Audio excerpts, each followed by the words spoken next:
தமிழொலி நேயர்களுக்கு வணக்கம். இன்றைய காலை நேர தலைப்புச் செய்திகள். உள்நாட்டு உருளைக்கிழங்கு விவசாயிகளின் பிரச்சினைகளை தீர்ப்பதற்கான முறையான வேலை திட்டத்தை வகுப்பதற்காக உருளைக்கிழங்கு விவசாயிகள் உடனான கலந்துரையாடல் நேற்று முற்பகல் ஜனாதிபதி அலுவலகத்தில் கமத்தொழில் கால்நடை வளங்கள் காணி மற்றும் நீர்ப்பாசன அமைச்சர் கேடி லால்காந்த மற்றும் வர்த்தக வாணிப உணவு பாதுகாப்பு மற்றும் கூட்டுறவு அபிவிருத்தி அமைச்சர் வசந்த சமரசிங்க ஆகியோரின் தலைமையில் நடைபெற்றது. உருளைக்கிழங்கு விவசாயிகள் எதிர்கொள்ளும் பிரச்சினைகளை தீர்ப்பதில் விவசாயிகள் மீது அதிக கவனம் செலுத்தி நுகர்வோருக்கு எந்த அநீதியும் ஏற்படாத வகையில் அவற்றுக்கான தீர்வுகளை காண்பதற்கு உணவு பாதுகாப்பு குழு முடிவு செய்துள்ளதாக குறிப்பிட்டுள்ளார். அத்துடன் உருளைக்கிழங்கு உற்பத்தி செலவு மிக அதிகமாக இருப்பதாகவும் அதில் 40% விதைகளை கொள்வனவு செய்வதற்கு செலவிடப்படுவதாகவும் விவசாயிகள் இங்கு சுட்டிக்காட்டினர். பயிர்களுக்கு உரங்களை ஒழுங்கற்ற முறையில் பயன்படுத்துதல், தரமற்ற உரங்கள் மற்றும் விவசாய உள்ளீடுகளால் விளைச்சல் குறைதல் மற்றும் உயர்தர விதைகள் இல்லாமை போன்ற சிக்கல்கள் உருளைக்கிழங்கு உற்பத்தி செலவு அதிகரிப்பதற்கு பிரதானமாக உள்ளதாகவும் அவர்கள் சுட்டிக்காட்டியுள்ளனர். அஸ்வசும நலன்புரி சலுகை திட்டம், அதன் நடைமுறைகள் மற்றும் அவற்றை நடைமுறைப்படுத்துவதில் காணப்படும் சிக்கல்கள் உள்ளிட்ட விடயங்கள் குறித்து பாராளுமன்ற உறுப்பினர் விஜயசிறி பஸ்நாயக்க தலைமையில் அண்மையில் பாராளுமன்றத்தில் கூடிய வழிவகைகள் பற்றிய குழுவில் கவனம் செலுத்தப்பட்டது. அஸ்வசும நன்மைகளை பெறுவதற்காக மாத்திரம் பயனாளிகளை பதிவு செய்வதற்கு தற்பொழுது அனுமதிக்கப்பட்டாலும் நாடு முழுவதிலும் உள்ள மக்கள் தமது தகவல்களை கட்டமைப்பொன்றில் பதிவு செய்வதே நடைமுறைப்படுத்தப்பட வேண்டும் என்றும் குழு சுட்டிக்காட்டியது.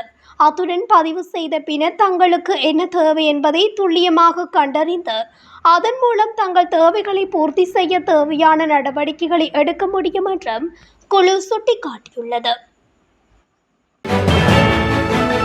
தங்காலை உணாக்குருவ பகுதியில் இடம்பெற்ற துப்பாக்கிச் சூட்டு சம்பவத்தில் தம்பதியினர் உயிரிழந்தனர். நேற்று மாலை 6:15 மணிக்கு இந்த துப்பாக்கிச் சூடு நடத்தப்பட்டுள்ளது.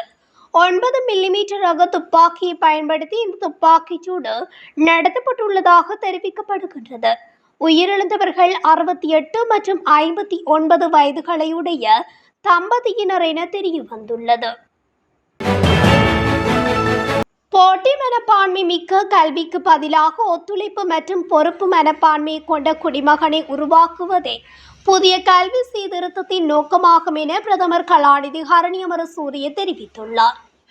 ஐரோப்பிய ஒன்றியத்தினால் நிதி வழங்கப்படும் நிகழ்ச்சி கல்வி, பயிற்சி, இளைஞர்கள் மற்றும் விளையாட்டு ஆகிய துறைகளில் சர்வதேச ஒத்துழைப்பிற்கான உலகின் முன்னணி நிகழ்ச்சி திட்டமாகும். நாடுகளுக்கிடையேயான நகர்வுகள், கலாச்சார பரிமாற்றம், திறன் அபிவிருத்தி மற்றும் கொள்கை அபிவிருத்தி ஆகியவற்றை ஊக்குவிப்பதே இதன் நோக்கமாகும். இன்றைய உலகில் தலை தூக்கி வரும் அறிவியல் பூர்வமற்ற வழிமுறைகள் மற்றும் போலியான தகவல்கள் பரவி வரும் பின்னணியில் கல்வியின் முக்கியத்துவம் மென்மேலும் வலியுறுத்தப்பட்டுள்ளது. அது மாத்திரமன்றி பல்கலைக்கழக கட்டமைப்பில் காணப்படும் அழுத்தங்களையும் இந்த மாற்றத்தின் மூலம் வெற்றி கொள்ள முடியும். நமது கல்வி முறையை போட்டி மனப்பான்மையின் சிறையிலிருந்து விடுவித்து ஒத்துழைப்பு மிக்க, பொறுப்பு மிக்க, பகிர்ந்து கொள்ளுதலின் சுதந்திரமான இடைவெளியாக மாற்றுவதே இலங்கையின் எதிர்காலத்திற்காக நாடு எதிர்கொள்ளும் அடிப்படை சவாலாகும் என்று தெரிவித்துள்ளார்.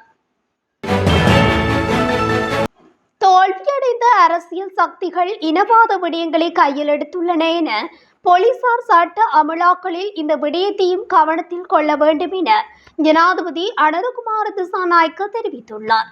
திருகோணமலை புத்தர் சிலை பாதுகாப்பு காரணங்களுக்காகவே அப்புறப்படுத்தப்பட்டது. பின்னர் பாதுகாப்பு சரியானதுடன் அது மீண்டும் வைக்கப்பட்டது. அந்த காணியில் அமைந்த உணவகம் சட்டவிரோதம் என்று கூறி நீதிமன்ற வழக்கு உள்ளது. சமயஸ்தலம் என்ற ஒன்று அந்த இடத்தில் இல்லை. இப்போது விவகாரம் நீதிமன்றத்தில் உள்ளது. இதனை இனவாதமாக்க இடமளிக்க மாட்டோம். யாரும் இனவாதத்தையே மூட்ட விட மாட்டோம். ஜனநாயகத்துக்கு விரோதமாக செய்வதற்கு எதுவும் இல்லை. நேர்மறை எண்ணங்களை நாம் வளர விடுவதும் இல்லை. பாதுகாப்பு அமைச்சரிடம் இது தொடர்பான முழுமையான அறிக்கை கோரியுள்ளேன் என்று நாடாளுமன்றத்தில் ஜனாதிபதி அனுரகுமார திசாநாயக்க தெரிவித்துள்ளார். நாட்டில் நிலவும் சீரற்ற வானிலை காரணமாக 9 மாவட்டங்களுக்கு விடுக்கப்பட்ட மண் சரிவு அபாய எச்சரிக்கை நீடிக்கப்பட்டுள்ளதாக தேசிய கட்டிட ஆராய்ச்சி நிறுவனம் தெரிவித்துள்ளது. இந்த மண் சரிவு அபாய எச்சரிக்கை செவ்வாய்க்கிழமை மாலை 4 மணி முதல் இன்று மாலை 4 மணி வரை நீடிக்கப்பட்டுள்ளது. ஆகவே அவதானமாக இருக்குமாறு கேட்டுக்கொள்ளப்பட்டுள்ளது. நேபாளத்தில் கைது செய்யப்பட்ட கனிமுள்ள சஞ்சீவ கொலையின் முக்கிய சந்தேக நபரான இசாரா செவ்வந்தி உட்பட 5 பேரிடம் நடத்தப்பட்ட விசாரணைகளில் பல்வேறு தகவல்கள் வெளியாகியுள்ளதாக பொதுமக்கள் பாதுகாப்பு அமைச்சர் கூறியுள்ளார். குறித்த விசாரணையில் பாதாள உலக குழுக்களுடன் தொடர்புடைய அரசியல்வாதிகள் பற்றிய தகவல்கள் தெரியவந்துள்ளதாகவும் அமைச்சர் குறிப்பிட்டார். இது தொடர்பாக விசாரணைகள் நடைபெற்று வருவதாகவும் பொதுமக்கள் பாதுகாப்பு அமைச்சர் ஆனந்த விஜயபால பாராளுமன்றத்தில் தெரிவித்துள்ளார். இதேபோல் மேலும் 80 ஒழுங்கமைக்கப்பட்ட சந்தேக நபர்களுக்கு சிவப்பு பிடியாணை பிறப்பிக்கப்பட்டுள்ள நிலையில் அவர்களை கைது செய்ய அனைவரும் பணியாற்றி வருவதாகவும் அமைச்சர் கூறியுள்ளார். அத்துடன் ஸ்ரீலங்கா பொதுஜன முன்னணியின் நாடாளுமன்ற உறுப்பினர் நாமல் ராஜபக்சவிற்கு பாதாள உலக குழுக்களுடன் தொடர்பு உண்டு எனவும் பொது பாதுகாப்பு அமைச்சர் ஆனந்த விஜயபால குற்றம் சுமத்தியுள்ள விவகாரம் தற்பொழுது அதிர்ச்சியை ஏற்படுத்தியுள்ளது.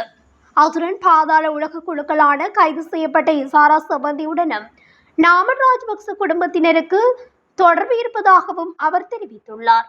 பாதாள உலக குழுக்களுடன் நாமலுக்கு காணப்படும் தொடர்பு குறித்து தற்போது ஆதாரங்கள் திரட்டப்பட்டு வருகின்றதாகவும் அவர் தெரிவித்துள்ளார்.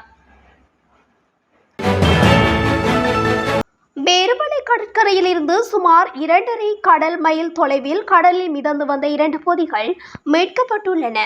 இந்த பொதிகள் ஒவ்வொன்றும் சுமார் 100 கிலோகிராம் எடையுடையவை என தெரிவிக்கப்படுகிறது. மேல் மாகாண வடக்கு குற்றப்பிரிவு மற்றும் இலங்கை கடற்படையினர் இணைந்து மேற்கொண்ட கூட்டு நடவடிக்கையின் போதே இந்த பொதிகள் மீட்கப்பட்டன. இவை கடலில் மிதந்த நிலையில் கண்டெடுக்கப்பட்டதால் கடல் மார்க்கமாக போதைப்பொருள் கடத்த முயற்சியொன்று தோல்வியடைந்திருக்கலாம் என அதிகாரிகள் சந்தேகிக்கின்றனர்.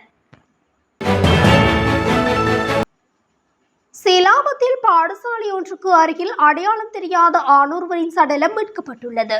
உயிரிழந்தவரின் அடையாளம் இன்னும் உறுதிப்படுத்தப்படவில்லை என போலீசார் தெரிவித்தனர். உயிரிழந்தவர் சுமார் 50 முதல் 55 வயதுடையவர் எனவும் சுமார் 5 அடி 7 அங்குல உயரம் கொண்ட மெல்லிய உடல் அமைப்பை கொண்டவர் எனவும் அடையாளப்படுத்தப்பட்டுள்ளது. இலங்கையில் புத்தர் சிலை விவகாரங்கள் அரசியலில் எவ்வாறான தாக்கத்தை ஏற்படுத்தும் என்பது குறித்து கடந்த காலங்களில் நாம் பாடங்களை கற்றுக்கொண்டதுண்டு என அமைச்சரவை பேச்சாளர் நலிந்த ஜேதிச தெரிவித்துள்ளார். திருகோணமலை சிலை விவகாரத்தை பயன்படுத்தி அரசியல் லாபம் ஈட்டுவதனை தவிர்த்து கொள்ளுமாறு நலிந்த ஜேதிச எச்சரித்துள்ளார்.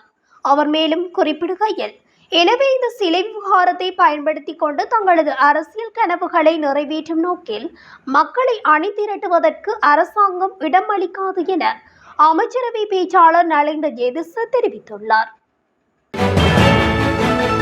மட்டக்களப்பு வாகரை போலீஸ் பிரிவுக்குட்பட்ட உரியங்கட்டுவ பகுதியில் வீடொன்றில் இளம் பெண்ணொருவர் கணவனால் கொலை செய்யப்பட்டுள்ளதாக தெரிவிக்கப்படுகிறது.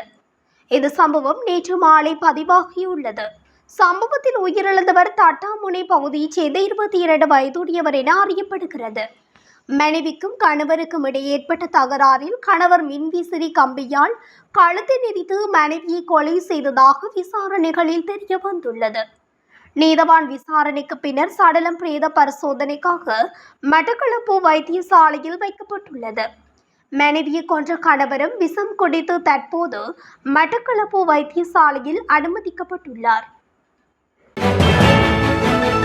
ஹட்டன் முதல் நுவரெலியா வரை நீண்டு செல்லும் ஹட்டன் கொழும்பு பிரதான வீதியில் தற்போது கடுமையான மூடுபனி நிலைமை நிலவுவதால் சாரதிகள் மிக அவதானத்துடன் பயணிக்குமாறு கேட்டுக் கொள்ளப்பட்டுள்ளது. இந்த மோசமான வானிலை காரணமாக வீதியில் போக்குவரத்து பாதிக்கப்பட்டுள்ளதோடு விபத்துக்களை குறைப்பதற்காக போலீஸ் அதிகாரிகள் வாகன சாரதிகளிடம் விசேட கோரிக்கை ஒன்றை விடுத்துள்ளனர். வீதியில் பயணிக்கும் அனைத்து சாரதிகளும் தமது வாகனங்களின் முன் விளக்குகளை முறையாக ஒளிரச் செய்து கவனமாகவும் மிக குறைந்த வேகத்திலும் பயணிக்க வேண்டும் என போலீசார் கடுமையாக அறிவுறுத்துகின்றனர். பொதுபல சேனா அமைப்பின் பொதுச் செயலாளர் கலகொட அத்தி ஞானசார தேரர் திருகோணமலைக்கு விஜயம் செய்துள்ளார். திருகோணமலை பகுதியில் புத்தர் சிலை அகற்றப்பட்டமை மற்றும் கரையோர பாதுகாப்பு திணைக்களத்தின் அமலாக்க நடவடிக்கை தொடர்பாக ஏற்பட்ட பதற்றங்களை தொடர்ந்து அவர் திருகோணமலைக்கு சென்றிருந்தார். ஊடகவியலாளர்களிடம் ஞானசார தேரர் பேசுகையில் போலீசாரின் நடவடிக்கையை வன்மையாக கண்டித்துள்ளார். போலீஸ் அதிகாரிகள் பௌத்த சமூகம் மற்றும் விகாரையின் நடவடிக்கைகளுக்கு மரியாதை குறைவான முறையில் நடந்து கொண்டதாகவும் தேரர் குற்றம் சுமத்தினார். திருகோணமலையில் புத்தர் சிலை வைக்கப்பட்ட இடத்தில் 1952ஆம் ஆண்டில் விகாரை இருந்ததாக நாமல் ராஜபக்ச நாடாளுமன்றத்தில் கூறியுள்ளார்.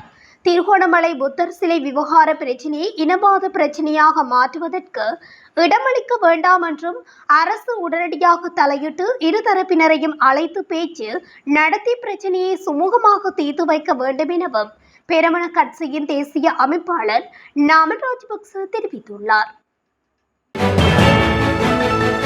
நாட்டில் கடந்த சில நாட்களாக பெய்து வரும் கடும் மழை காரணமாக மட்டக்களப்பு வாவியின் நீர்மட்டம் உயர்ந்து வாவி பெருக்கெடுத்துள்ளது.